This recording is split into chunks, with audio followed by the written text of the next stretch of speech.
Assalamu alaikum wa rahmatullahi wa barakatuh. Urmatlı görermanlar, ogarmanlar. Bugün maniliu mayak beresi sizler menen kişipeyillik turasında söz kılabız.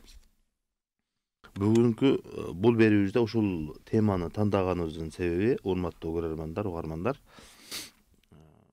Ар дайым эле бир ишиң чыгып, мамлекеттик мекемелерге же болбосо кандай бир ишканага барганда, ошол жердеги кабылдамада иштеген, же болбосо ошол жерде ооруканага барсаң, ошол жерде доктор менен байланышасың, кызмат кылган кыздар менен, ошол жердеги адамдар менен, жолдо жол эрежесин бузуп, же кандай бир маселе менен жолдо барасаң, май ишкерлери тосушу мүмкүн. Ошондой эле документ иштери менен барып каласың. Ошондо эл барганда оорусу барат, кайгылуусу барат, иши бүтпөй атканы барат. Ошол жерде өзгөчө бир кемчилик байкалат да. Ошондуктан бүгүнкү берүүбүздө ушул кичипейилдик туурасында сөз кылайлы дедик. Адамдын кичипейилдүү болсун, адам адеп аклагы жакшы болсун деген түшүнүктү биз кээде унага чыкканда, автобуска чыкканда, улуу киши келген болсо, отуруңуз деп ордунан туруп отургузуп койгонду, же болбосо жакшы саламдашып койгонду эле түшүнүп калабыз да. Бирок чыныгы жашообузда ошол адеп акылактын, жүрүм турумдун жакшылыгы кандай экендигин мындай иш жүзүндө көргөзө албай калабыз. Ошондуктан кичипейилдик жөнүндө сөз кылайлык. Инсан кичипейил болуш керек, адеп аклагы жакшы болуш керек, момун, мусулман ушундай болуш керек дегенде, бул бир эле сакалчан же бир эле молдого тиешелүү адеп аклак эмес, жүрүм турум эмес, сыпат эмес, балким баарыбызга тиешелүү. Ооруканага ооруп барган болсоң, ошол жерде оорушуп кагып таштайт сени. Кээ бир жерлерде. Жанагы жерге ооруу эмес, жакшына болуп барсаң деле жанагындай сөздөрдү уккандан кийин ооруп каласың. Боюнда бар аял барып калат. Барса бир кандай бир кагазында кандай бир жерде кемчилик болгон болсо, врачтар, медсестралар бардыгы жанагы аялды кагып урушуп жаткан болот. Кайсы бир жерге барып, ушундай өзүнүн маселесин айтып түшүндүрүп, же жакшы түшүндүрө албаса, аны дагы урушуп кагып калып аткан болот. Ошондуктан ар бирибиз өзгөчө жанагы адамдар көп келген жердеги адамдар адеп акылакты, жүрүм турумду өзгөчө оңдош керек. Ошол жерде кабылдамада иштеген адамга мисалы үчүн күнүндө 1000 адам, 2000 адам келип кайрылышы мүмкүн. Ошолордун ар бирине ошентип кагып селкип турган болсо кандай болот? Ооруканага барган адамдар ушундай жакшы сөзгө, караганга, жардамга муктаж адамдар келет. Ошол келгендердин бардыгын урушуп каксаң, канча адамдын бардыгы ооруп кетпейби? Ошол окууну үйрөткөн да өз негизи билишимче, аларга деле ошол билим менен биргеликте эле ошол оорукчан адамдарга, караган адамдарга жакшы мамиле кылыш керек. Дарыга караганда, уколго караганда адамдын жакшы сөзү, жылмайып тургандыгы дагы адамдын ошол оорусунан арылууга, айыкканга чоң себеп болот да. Бул жерде кээ бирки хадистерди айтып кетебиз, пайгамбарыбыздын айткан сөздөрүн айтып кетебиз. Пайгамбар саллаллаху алейхи ва саллям айтат, мына жерде Шуара сүрөсүндө Вахфид жанахака лиман иттабаака минал муъминин. Сени ээрчиген момундарга өтө кичипейил бол деп Алла Таала пайгамбарыбызга айтып жатат. Улуу пайгамбарга, өзүңүн адамдарыңа, сени ээрчиген адамдарга кичипейил болгон деп айтып жатат. Бул ушул буйрук пайгамбарыбызга дагы, бизге дагы тиешелүү. Ар бир адамга, ар бир мусулманга, ар бир адамга тиешелүү болуп эсептелет. Ар бир адам бири-бирибизге мамиле кылганыбызда кичипейилдик менен, жумшактык менен мамиле кылышыбыз керек.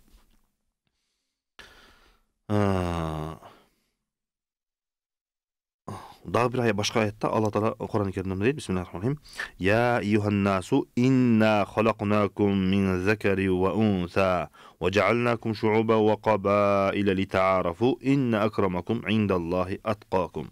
О адамдар, силерди бир эркек, бир аялдан жараттык. Бири-бириңер менен таанышып, табышсын деп улуттар менен урууларга бөлдүк. Чындыгында Алла алдында эң ардактуулар, эң жакшыңар ашкере такыба болгонуңар дейт. Демек, ошол жерге муктаж болуп барсак, сен мага муктаж болуп келдиң деп өзүнү бийик сезип албастан, ал жок, мен дагы адаммын, мен дагы ушул эл катары эле адаммын деп өзүнүн кичпейилдиги менен жумшак мамиле кылыш керек. Senin мага азыр ишиң түшүп турат, сенин ишиңи мен чечемин азыр деп көкүрөгүн көтөрүп, ага кыйын болуп, аны кагып силкип сүйлөбөстөн, балким кичпейил болуш керек экен. Адамдардын арасындагы тараза адамдын байлыгында, мансабында, же болбосо ошол жерде иштеп бүтүп аткандыгын эмес. Адамдын даражасы, балким адамдын даражасы ошол адамдын жүрүм туруму, адеп аклагы, иманы ошол жерде турат. Демек биз бири-бирибизге мамиле кылганыбызда өзүбүздүн мансабыбызга, байлыгыбызга карап мамиле кылбастан, балким ошол өзүбүздүн адеп аклагыбызга, иманыбызга карап, жок, мен ушулар менен эле эл катарымын, бул адам азыр мага муктаж болуп келип турат деп, жөнөкөйлүк менен, жумшактык менен мамиле кылышыбыз керек экен. Дагы бир хадисте пайгамбар саллаллаху алейхи ва саллям мындай дейт: "Кала Расул саллаллаху алейхи ва саллям: "Инналлаха ауха илейя ан тавадау хатта ла яфхару ахадун ала ахад ва ла ябги ахадун ала ахад." Хадис айтат: Пайгамбар саллаллаху алейхи ва саллям мага вахий кылып айтты: "Бирөө-бирөөгө чоңсунуп, бирөө-бирөөгө зордук зомбулук көрсөтпөш үчүн Алла Таала бири-бириңерге кичпейил болгула деп мага аян түшүрдү" деп айтып жатат. Демек, урматтуу туугандар, биз бири-бирибизге мамиле кылганыбызда азыр айткандай, пайгамбарыбыз айткандай, бирөөгө бирөө кыйынсынбас үчүн, бирөөгө бирөө зордуктап, өзүнүн ошол жердеги иши менен, өзүнүн мансабы менен, өзүнүн байлыгы менен, илим билим менен көкөрөк какпастан, бири-бирине чоңсунбастан, балким кичпейил болуп, жок, мен дагы эл катары жөнөкөй адаммын деп жумшак мамиле кылыш керек экен. Дагы бир башка хадисте пайгамбар саллаллаху алейхи ва саллям айтат: "Ма нақасат садақатун мин мал, ва ма задаллаху абдан би'афвин илля иззан, ва ма тавада'a ахадун лиллахи илля рафаахуллах." Эгерде узун хадис экен, башкаларын да айтып кое берелик. Эгерде бир адам садака берген болсо, ошол адамдын мал мүлкү азайып кеткен жок. Ал нерседен азайбайт. Садака бергендиктен, бирөөгө жакшылык кылгандан адамдын акчасы азайбайт дейт. "Ва ма задаллаху абдан би'афвин илля иззан." Адамдарды кечиргендик дейт, анын алсыздыгын же ага жаман, анын даражасын түшүрүп койбойт дейт. Балким анын даражасын көтөрөт дейт. Азиз кылат. Абирин анын даражасын бийик кылат. "Ва ма тавада ахадун лиллахи илля рафаахуллах." Кудай үчүн деп, Алла Таала мени жараткан, мен дагы жөнөкөй эле адаммын деп эл катары эле өзүнү пас сезген болсо, Алла Таала ал адамдын даражасын бийик кылат экен. Ошон үчүн урматтуу бир туугандар, ошол иштеген жерде өзгөчө өкмөттө иштеген, ооруканаларда иштеген, кайсы жерде болбосун, адамдар келгенде аларга жумшак мамиле кылышыбыз керек. Аларга кичпейлик менен мамиле кылышыбыз керек. Аларга жакшы сөзү менен, аларды кагып силкебестен, кааласаң кир, кааласаң андай мындай деп эрежелерди дагы балким аларга жумшактык менен, жакшылык менен түшүндүрүшүбүз керек экен. Андан кийинки маселе текебердик жөнүндө дагы айтып коюшубуз керек. Себеби адамды ушундай чектен чыгарып, же болбосо өзүнү ушундай кыйын сездирип койгон нерсе адамдын текебердиги да. Ошол адам мен азыр ушул мен даражалуу жерде турамын, же болбосо азыр маселеңи мен чечемин деген түшүнүктүн артында, же болбосо сен азыр кемчиликтүүсүн, ушул жерде мен жогорудумун сенен деп, ошондой түшүнүктүн артында анан текебердик келип чыгат да. Кыйынсынып, өзүнү ушул жерде бардыгын мен кыламын деген өзүнү жогору сезүү түшүнүк болуп калат дагы, жанындагы адамдарды кемсинтип көз алдына албай калат. Ошон үчүн бул жерде дагы хадистерде, аяттарда айтып кетебиз. Исра сүрөсүндө мындай дейт: "Ва ла тамши фил арди мараха." Жер бетинде көйрөңдөнүп баспагы, өзүңдү текебер болуп баспагы. Бул жерде ошол басуунун эле нерсесин айтпастан, балким адамдын сүйлөгөн сөзү, жүрүм туруму, мамилеси дагы ушул жерге кирип кетет. Ага башка адамдарга кыйынсынып баспастан, балким кичпейил болгон деген мааниде. Ушул аятта мындай дагы: "Ва ла тусаир хаддака лин-наси ва ла тамши фил арди мараха. Инналлаха ла юхиббу кулла мухталин фахур." Адамдарга теңсинбей караба. Кээ бирде шундай болуп калат. Азыр айткандай, барсаң шундай кабагыңды салып турат. Жанагы жерге айыгайын деп сен дары дармекти, врачты издеп баргансың, доктурду издеп баргансың, жанагыны көрүп ооруңун үстүнө дагы оору көбөйүп кетет. Маселеңди чечейин деп баргансың, паспортуңду бүтүрөйүн, бир ишти бүтүрөйүн деп баргансың, барсаң не кылайын эми мен деп жанагы адамдарды кагып силкип берет. Себеби азыр адамдардын бардыгы ага муктаж болуп ошол ишти ошол бүтүрүп атпайбы? Элдин көзүнчө эч ким жок болсо дагы ынчалык эмес. Аркасында канчалаган адамдар очередте турат, ошолордун арасында адамдарды ушундай кагат. Ошон үчүн бул аятта "Вала тсаир хаддака линнас" адамдарга теңсинбей караба. Жер бетинде көйрөңдөнүп баспа. Алла бардык көйрөң мактанчактарды сүйбөйт. Демек бул сыпат Алла Таалага жакпай турган, Алла Таала жаман көргөн сыпаттан болуп эсептелет экен. Дагы бир башка аятта, хадисте пайгамбарыбыз айтат: "Ла ядхул джанната ман кана фи қалбихи мисқалу зарратин мин кибр." فقال رجل إن الرجل يحب أن يكون ثوبه حسنا ونعله حسنا قال إن الله جميل يحب الجمال الكبر بطر الحق وغمط الناس. Peygamberimiz aytты. Kimdin жүрөгүндө кичинекей бир чаңчадагын кибир болгон болсо, ошол адам бейишке кирбейт дегенде сахабалар дароо сурады. Я Расулалла, Аллахтын элчиси, адамдын кийимин жакшына кылып, бут кийимин жакшына кылып, өзүн жакшына алып жүргөн болсо, ошол текебердикке өзүн бийик сезгенге жатабы десе, жок дейт. Пайгамбар айтат: "Инналлаха джамилун юхиббул жамал." Алла Таала кооз сулуу, сулуулукту жакшы көрөт. Ал кибру батарул хакки ва гамтун нас. Бул текебердик акыйкатты четке кагуу жана адамдарды кемсинтип, астыга таштап коюу. Gördüңүздөр, урматтуу туугандар, өзгөчө белгилеп айтып жатат. Вагамтун нас, адамдарды кемсин, адамдарды адам катары көрбөй койгондук өзгөчө кибир болуп эсептелет. Ошон үчүн ушул чоң күнөөдөн этият болушубуз керек экен. Өзүбүздө текебердик кибирди алып келгенден этият болушубуз керек экен. Ишибизге карабастан, башка адамдар муктаж болгондугуна карабастан, балким акча сурап келди, балким карыз сурап келди, балким жардам сурап келди. Бул жанагы расмий мекемелерде эмес, жөнөкөй адамдардын арасында деле. Эгер муктаж болуп келген болсоң, кемсинтип, дээлеп, дерсеп таштайт сени ушундай кылыпчы. Себеби сен ошол жерде муктаж болуп турасың. Чындыгында ушулардын бардыгы ушундай адамдын текебер экендигинен далалат кылган нерселер. Ошондуктан бул оорулардан оолак болуп, Кудайдан ушундай оорулардан сактагын деп сурап, балдарыбызды дагы ушундай өзүңөрдү текебер болуудан, адамдарды кемсинтүүдөн этият бол деп тарбиялашыбыз керек экен.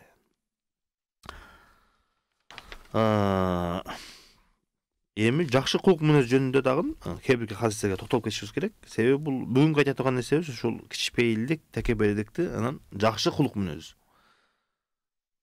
Бир жерге бардык, ооруканага барсак, ушундай жанагы келинчекти кагып, силкип, ушундай катуу урушуп жатат да эжеке. Анак жерде иштегенче. Мен айттым, эжеке, сиз бул жерде ооруканага адамдар айыкканы келеби же ооруганы келчү? Сиздин мына сөзүңүздөн азыр уккан адам бул сөздү уккандан кийин кадимгидей ооруйсуң. Ушундай кемсинтип, ушундай жер менен жексен кылып таштайт да. Боюнда бар аял келип калды, документинде бир кемчилик бар экен, аны кагып силкигенинде уксаң, оозуң ачылып калат. Ошондуктан кулк мүнөз бул кебирке эле же болсо молдого эле ылайыкташтырылган, ошого эле айтыла турган нерсе эмес, бардыгыбызга. Кайсы кандай адам болбосун, кайсы жерде иштебесин, адеп акылактын жакшылыгы, сабырдуулук, кичпейилдик, кулк мүнөздүн жакшылыгы бардыгыбыздан талап кылынат. Кандай адам болбосун. Ошон үчүн пайгамбарыбызды Алла Таала сыпаттаганда мындай дейт: Бисмиллахир-рахманир-рахим. Ва иннака ла хулукин азим. Чындыгында сен абдан улуу мүнөзгө эгедерсиң. Пайгамбарыбыздын адеп акылагы ушундай бийик болгон. Биз ушул жерде пайгамбарыбыздын жүрүм турумунан, кылган мамилелеринен үлгү алышыбыз керек. Кемчилик болгон болсо, ушул мойнубузга алып, кемчиликти оңдошубуз керек экен. Вал казимин ал-гайза вал афина анин нас. Ушул аятта да мындай деп жатат, караңыздар.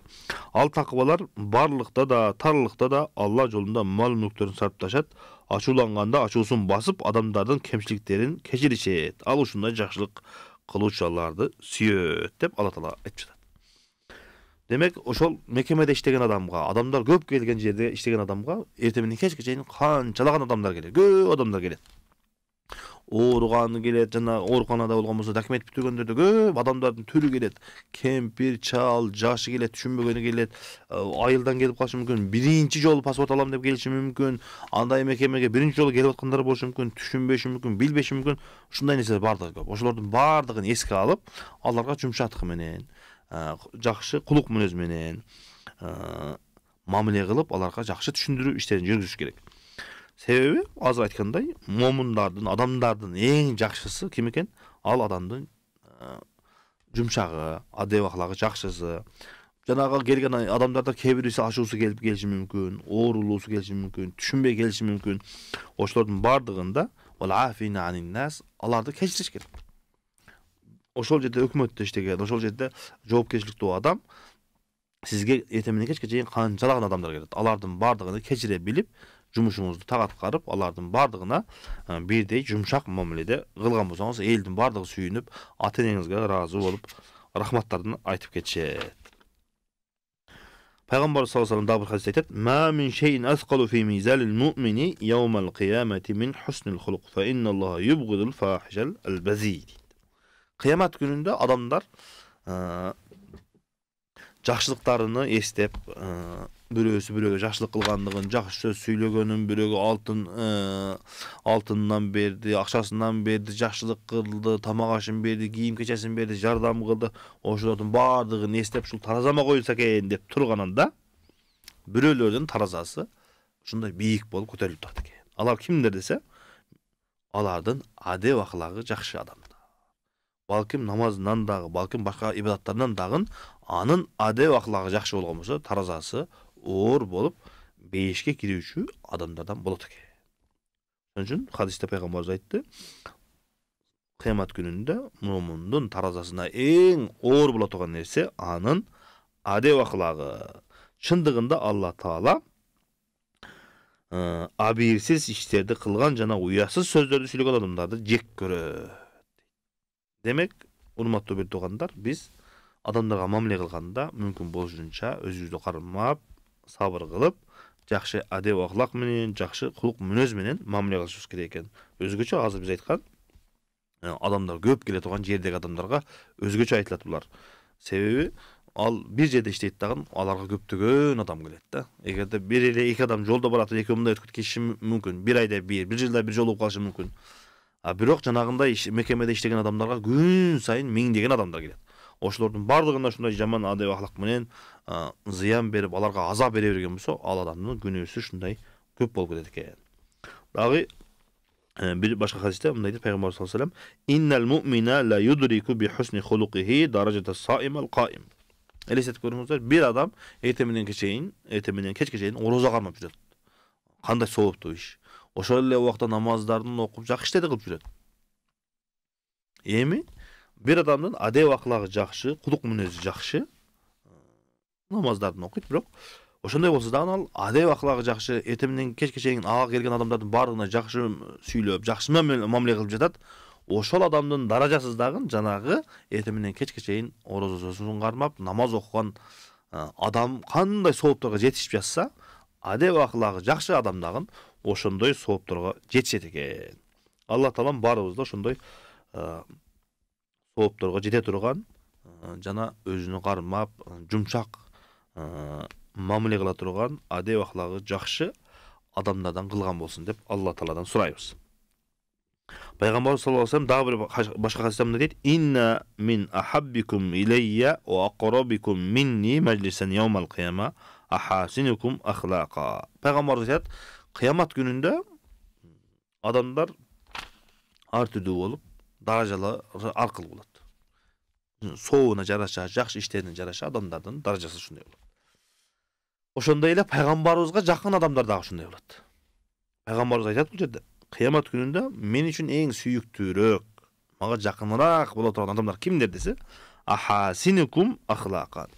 Кайсы адамдын адеп аклагы жакшы болгон болсо, жумшак, кичпейил болгон болсо, адамдарга жакшы мамиле кылган болсо, ошол адамдардын даражасы пайгамбарыбызга жакындап кете берет экен. Канчалык адеп аклагы жакын болгон сайын пайгамбарыбызга ошондой сүйүктүүрөөк, пайгамбарыбызга жакыныраак болот экен. Демек, кимде-ким пайгамбарыбызга жакын болушту кааласа, кыямат күнүндө Пайgambarыбызга эң жакын болоюн деген болсо, адеп ахлагыны оңдош керек экен. Wa inna abghadakum ilayya aw ab'adakum minni yawm al-qiyamah sarsarun wal mutashaddiqun wal mutafayyiqun. قالوا يا رسول الله علمنا sarsarun wal mutashaddiqun. Fama al-fayyiqun qal al-mutakabbirun. Эми экинчисин айтты. Мага жакын боло турган адамдар, адеп ахлак жакшы, кулк мүнөз жакшы адамдар мага жакын болот. Экинчиси менен алыс боло турган адамдар кимдер дегенде, алар өтө аз боло турган адамдар, жагын жанып көп сүйлөгөн адамдар. Көп сүйлөгөн адамдар мага жакпайт дептир, менен алыс болот дептир. Айтканы менен иши топ келбеген адамдар дептир. Оозу көптүрлөр жана көйрөңсүнгөн куруу чечендер. Көп сүйлөп, адам өзүнүн бийик сезип, адамдарды, башка адамдарды адам катары көрбөстөн өзүнүн бийик сезгендиктен пайгамбарыбыздан алыстатып коет экен. Демек, урматтуу бир туугандар, адамдар менен мамиле кылганыбызда өзгөчө азыркында биз айткан мекемелерде, ооруканада иштегендер адамдарга азыркындай текебелдик менен эмес, кичпейилдик менен, жумшак мамиле кылып, жакшы адеп ахлак менен мамиле кылыш керек экен. Дагы бир аятта Кур'ан-ы Керимде мындай дейт: Бисмиллахир-рахманир-рахим. Хузил афва ва'мур бил урфи ва a'rid анил жахилин. Ошол жерде иштеген адамдарга өзгөчө эрежелер бар да. Себеби ал адамдарга башында айттык, көп адамдар келет. Ошондуктан алардын ар бири менен урушуп, ар бирине ответ берип, ар бири менен ушундай мамиле кылган болсо, ошол жерде иштин бардыгы шатак болот. Иш алдыга кетпейт. Элдердин келгендер бардыгы наразы болуп кетет. Бардыгы ошончо элдин бардыгы наразы болуп, аза тартып, зыян тартып кеткендиктен бул адамды өтө күнөөкөр кылып коет. Ошон үчүн бул эреже кечиримдүү бол, жакшылыкка чакыр жана надандардын кылыгына көңүл бурба. Адамдардын арасында көпчүлүк адамдар бар. Эртең менен кечке чейин канча адам келип кетиши мүмкүн. Ошолордун арасында кээ-бири бакырчак, кээ-бири азыр мас келип калышы мүмкүн, аксакал кары келип калышы мүмкүн, жаштар келип калышы мүмкүн, түшүнбөгөнү, бирөө менен урушуп кеткендиги, оорусу бар, ушундай ар түрдүү адамдар келип калат. Ошолордун бардыгын эле ар бирине жанагындай жооп берип эстеп, жаман жоопторду кайтарып, ар кимиз менен айтышпастан, балким аларды кечирип, надандардын кылыгына көңүл бурбастан, жакшы сөздү айтып, кечиримдүүлүк менен мамиле кылыш керек экен. Дагы бир башка Нур сүрөсүндөгү аятта мындай дейт: "Вал яфу ва ясфаху ала тухиббуна ай яғфираллаху лакум." Маниси жакшылар кечиримдүү, кең пейил болушсун. Эгерде ошол жакшы адамдардын катарына кирем деген болсо, кечиримдүү болсун. Жанагы адамдардын ар бирине жооп берип отурбастан, балким кечирсин алардын баарын. Вал ясфаху ала тухиббуна ай яғфираллаху лакум.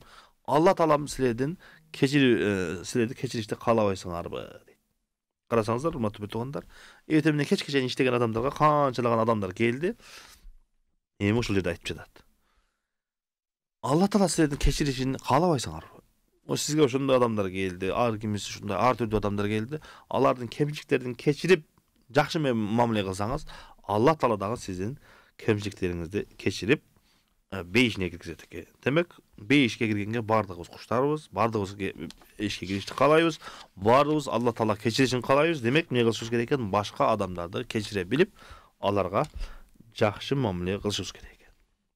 Дагы бир аятта мындай дейт: Бисмиллахир-рахманир-рахим.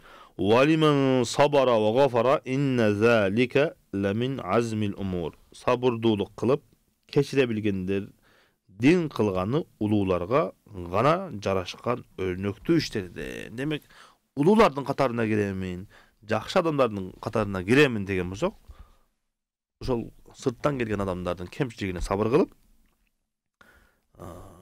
аларды кечире билишибиз керек экен. Ошондо биз даражабыз бийик болот, жакшы адамдардын катарына кошулат экенбиз.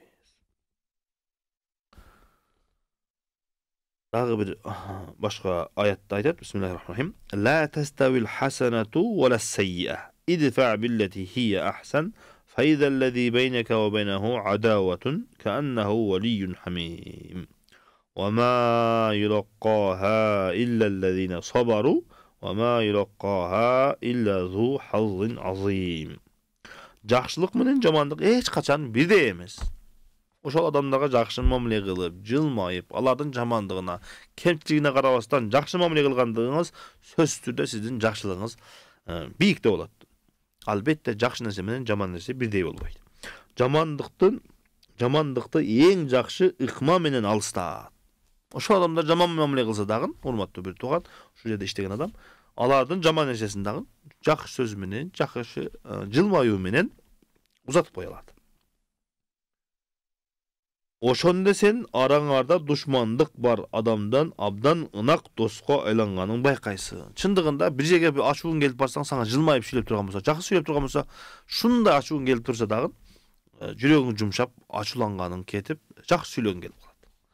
Бул жерде ошону айтып жатат. Чындыгында эле ошондой. Барсаң, бирөө жакшы сөз сүйлөп турган болсо, ачууң дагы кетип, өзүңө келип, жакшы сөз сүйлөп каласың. Жамандыкка жакшылык кылуу сабырдуулардын гана иши. Бул сабырдуулар деген өзгөчө адамдар. Ошолардын гана иши. Ошондой эле бул олчойгон бак таалайлууларга гана насип болот.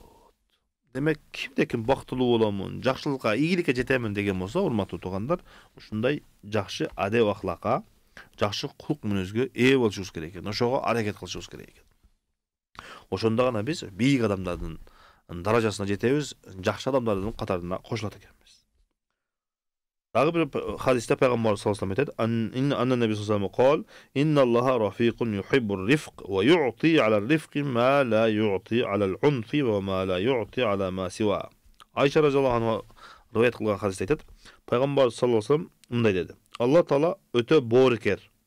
Ал боорукерликти жакшы көрөт. Таш боорго жана андан башка эч бирөөнө насип кылбаган мол жакшылыкты боорукерге гана насип кылат." Демек, боорукерлик дагы өзгөчө сыпат экен. Жакшылыктардын бардыгына жетишем десең, урматтуу бир тууган, өзгөчө жанагы ооруканада иштегендер, чындыгында адамдар ал жерге ошол боорукерликти, жакшылыкты күтүп келебиз да. Сырттан келген адам, ооруган адам, ошол жерге келгенде жакшы сөз угайын, бир ошо ооруган жерим айыгып кетейин, жашайын, өмүрүм узун болсун, өзүм айыгып кетейин, балам айыгып кетсин деп келет. Ошондуктан бул жерде айтып жатат: Алла таала боорукер жана боорукерликтерди жакшы көрөт. Таш боорго жана андан башка эч бирөөнү насип кылбаган нерсени, таш боор, ошол жерде адамдар ооруп келди, баласы ооруп келди, апасы ооруп келди, өзү ооруп келди, аларга таш боордук менен мамиле кылган болсок, Алла таала бизге жакшылыктарын бербейт экен. Бизге Алла таала жакшылыктарын тартып койт экен. Неге дегенде биз адамдарга боорукерлик менен мамиле кылбадык. Алла таала бизге дагы боорукерлик кылбай койт экен. Ошондуктан башка адамдарга боорукерлик кылган болсок, Алла таала дагы бизге боорукерлик кылып жакшылыктарын берет экен, оорубузду айыктырат экен, жамандыктардан сактайт экен. Пайгамбарыбыз айтат дагы хадисте: "Инна рифqa la yakunu fi shay'in illa zana wa la yunza'u min shay'in illa shana." Пайгамбар саллаллаху алейхи ва саллям дейт: "Эмнеге боорукерлик жукса, аны сөзсүз көркөмдөйт. Кайсы иш болбосун, ошол жерге адам келди, кирди, чыкты, ошол май кызматкери жолдо бир адамды токтотту, кемчилигин мойнуна алды, жазып бергенде, сүйлөгөндө дагы жумшактык менен кылган болсо, сүйүнгөн бойдон кетесиң. Кээде эрте менен ушундай иш болуп калат. Эрте менен тосуп калышы мүмкүн. Эрте менен барганда эле ушундай ооруканага барганда эле ушундай адамдардан жакшы мамиле кылсаң, эрте менен кечке чейин эмнеге бактылуу болосуң. Себеби эрте менен барганда сени жакшы сөз менен тосуп алды, жакшы мамиле кылды, жакшы сөз сүйлөдү, жылмайып мамиле кылды, эрте менен кечке чейин бактылуу болосуң. Ошол жерде каттуу сүйлөп, шундай корс мамиле кылган болсо, эрте менен кечке чейин кыжаласың. Жанагы эрте менен эле сенин жүрөгүң кирип алган, жанагы кабагын салып тургандыгы, жаман сөзү ошол жериңде турат, эрте менен кечке чейин кыжалат болуп жүрөсүң. Ошон үчүн пайгамбарыбыз айтты: